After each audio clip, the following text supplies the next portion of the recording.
Hi, everybody. I'm James Somerville, the Head of Business Development at Agility Eco. And I'm Richard Mellish. I advise Agility Eco on the future direction of government policy. And thanks for the opportunity to give you a brief video about a topic that's of importance to us. We'd like to talk now and potentially at the conference about the future of domestic heat, and especially about the role that time of use tariffs will play both now and increasingly in the future. Agility Eco is a company that runs a number of affordable warmth programs around the country, and we bring together a large number of partners in all sectors, especially to utilise funding that needs to be spent on homes in fuel poverty.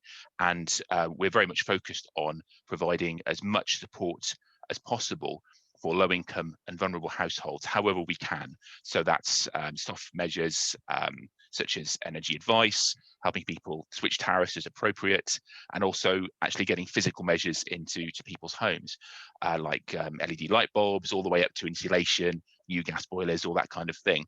And all of those activities, we're very confident that what we're doing is going to ensure that households' bills are going to be reduced and the energy efficiency of property is going to increase, and therefore that fuel poverty will be tackled.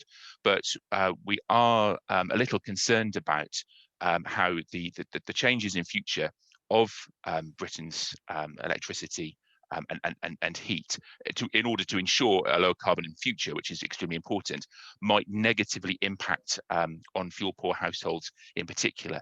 So Richard, you've got some detailed thoughts about it. Yes, so we have some specific concerns about time of use tariffs, as well as seeing some real opportunities with them, but they really sit within the broader context of the future of domestic heat. Increased electrification is coming, we know that, and we know it's essential to help us reach net zero. But it presents some big challenges. Whereas the gas network can cope with big daily and seasonal swings in demand, electricity requires instant matching of supply and demand. That will become more difficult as the fossil fuel generation plant is retired and replaced by nuclear and renewables, which have less flexibility in terms of matching supply and demand. Those problems are exacerbated with domestic heat because of the high concentration of demand in the winter months. And yet many of the signals coming from government suggest that it sees the future of domestic heat based largely around heat pumps. What probably underlies this is a view that heat pumps are, as things stand, a better understood technology than, say, heat from hydrogen, even though hydrogen could utilise the existing gas networks. But assumptions about heat pumps being the answer come with some serious downsides, and I'll just run through a few of those. So first of all, it will involve writing off all the investment made in our gas system, which currently heats 85% of the UK's homes. Losing the benefits we get from the flexibility in gas supply, which I've mentioned, and that flexibility allows the gas system to cope with a 1 in 50 cold winter. Spending the many billions of pounds needed to establish a fully decarbonised electricity system, and accepting the intermittency of electricity generation combined with the current lack of cost-effective seasonal electricity storage.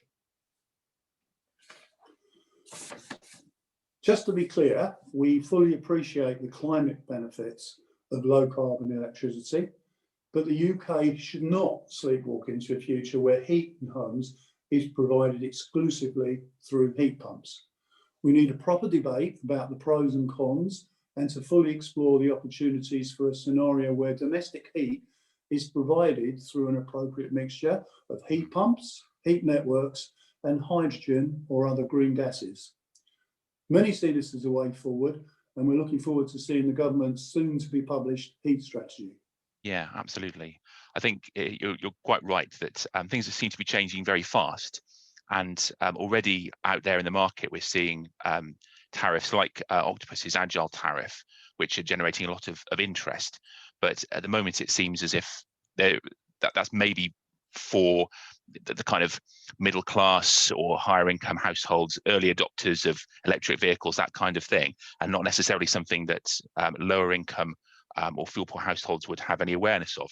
So I guess, what would be some of the specific issues that an increase in these time of use tariffs might, how might it impact on fuel poor households? Yeah, I think first of all, greater electrification is inevitably going to require customers to play their part in demand reduction. The UK is going to need some clever ways to balance supply and demand if costs are to be minimised, and time of use tariffs potentially have a really important role to play in that system balancing. But some of the very real and specific issues for low income and vulnerable households from time of use tariffs do exist. The issue does not seem to have been extensively researched so far, but there have been a few studies, and there was one in the US, and that found, to quote, a time of use tariff had disproportionately increased bills for households with elderly and disabled occupants, and resulted in worse health outcomes for households with disabled and ethnic minority occupants. So at Agility Eco, we see some of the following risks as being arising from time of use tariffs for those households. So first of all, vulnerable households may not get the assistance that they require to install and use the smart home automation and heat storage technologies that are going to be essential to get the most out of the time of use tariffs. That technology is just completely going to underpin it all to make it work effectively in the home. Secondly, vulnerable households, especially those with health problems, are likely to spend more time in their homes. Turning on a washing machine at a different time of day or remembering to switch off lights may not be too difficult. But if you require your home to be heated to consistent high levels because of, for instance, a respiratory illness, time of use tariffs may well pose more of a challenge. Yeah. The requirements to lock down and to work from home during the current COVID pandemic have only really exacerbated this risk. More of us are spending more time at homes, more of us are facing increased bills because of that. Thirdly, many people who live in fuel poverty live in the least efficient homes in England. 88% of fuel poor households live in the worst D2G rated housing. This increases their need for heat and limits their ability to take advantage of time of use tariffs. The fourth risk for vulnerable households, it's not impossible that energy companies will push quite hard to move customers onto time of use tariffs. Those customers could be lured into those deals through upfront incentives such as cashback, only to find that longer term they face increased costs rather than savings. And fifthly, in very broad terms, the way in which the total costs of the electricity system are met could shift. Wealthier customers may pay less because of their ability to make the best use of time of use tariffs, while vulnerable customers end up having to meet a greater share of the total costs of the system. Yeah, no, absolutely. It's I guess there's a risk that fuel poor households are going to be left behind, and there's going to need to be some intervention in order to ensure that those risks are managed. I mean, is there anything in particular that we would like to see government and other players do to ensure that fuel poor households aren't negatively impacted? Yeah, absolutely. I mean, it seems entirely right that fuel poor households have the same opportunity to save money through time of use tariffs as other households. And that will mean, as I've already implied, that you need those large numbers of households taking up time of use tariffs for the whole thing to work. Because if you only get a small take up, what you get is a commensurately small impact on system balancing. So you need those large numbers. Yeah. So we think there are a number of practical steps that can be taken in the design and the control of time of use tariffs to protect the vulnerable. So, first of all, a programme of government support for the installation and use of the automating technologies will be essential. Not just giving people devices which perhaps they're not best placed to understand readily and may need some support with in order to optimise the way in which those technologies are used in their homes. Related to that, acceleration of the rollout of smart meters to vulnerable customers, because smart meters are going to be another key enabler of time of use tariffs. In terms of the design of time of use tariffs and the way they operate in detail, you need to give careful consideration to how the peak period is designed.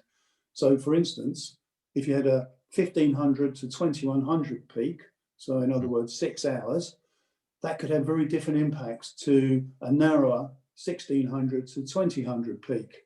So the longer the peak is, the more issues you get around how the pricing signals are going to work. Yeah. And those pricing signals will be critical. Will there be high pricing for a limited number of peak events, maybe across a difficult winter? Or will there be an introverted tariff whereby you have lower prices in the middle of the day? Those decisions around how the tariffs are designed will have a real impact in terms of the extent to which fuel poor and vulnerable households can actually participate in time of use tariffs. The next point we have is that you'll also need to give careful consideration to whether any system of time of use tariffs is based on opting in or opting out.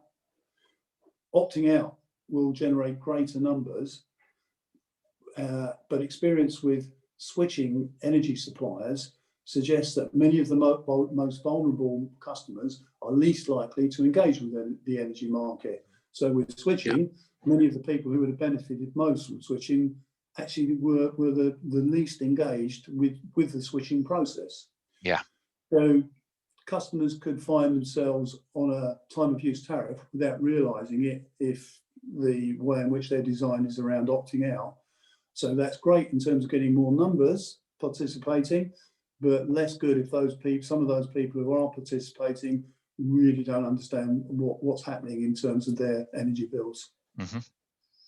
No, that's a huge risk, absolutely, especially if they don't have the previous things that you mentioned, the kind of equipment that allows them to take advantage of and the support to run or to use that equipment or to change their behaviours as appropriate. If they're just kind of left to it and they're not opted out, then they're going to every year they're going to face increasing bills just by doing the same as they've always done. Yeah, absolutely. So one way of protecting people will be to have some form of inbuilt mechanism within energy bills by which vulnerable customers are prevented from facing excessive costs.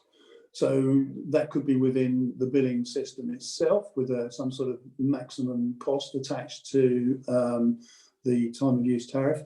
Or the government could choose to protect vulnerable customers through a separate scheme. So we already have in this country the government's Warm Home Discount Scheme, which provides a well understood form of targeted support to those already struggling with high energy bills. So their bills are subsidised. So that would be another way of providing that protection.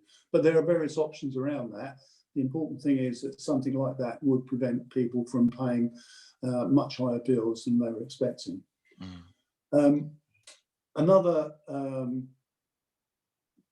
important feature of any time of use tariff system will be that vulnerable customers are given the sort of clear and preferably independent advice that we've been talking about, which would help them to understand the long-term likely costs and savings and the way in which they can generate savings rather than additional costs. And then finally, continuing and increased support for, excuse me 1 minute, you might not know this, but I've got wearing a hearing aid and I heard my phone ringing in it, so excuse me for that. And lastly, continuing and increased support from government for energy efficiency in the homes of the fuel poor will be vital. Whatever form of heating or tariffs exists, a more thermally efficient home can only be a big advantage. So that's a no regrets way of approaching things by increasing the efficiency of the energy efficiency of homes.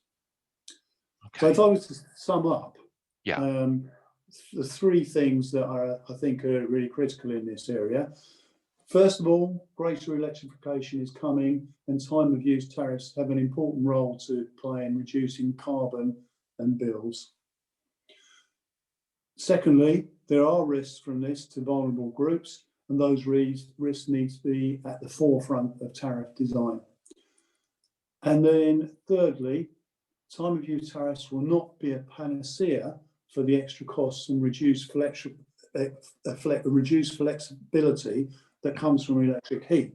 The most important thing is having a fit for purpose heat strategy and keeping our options open until that is in place and properly tested.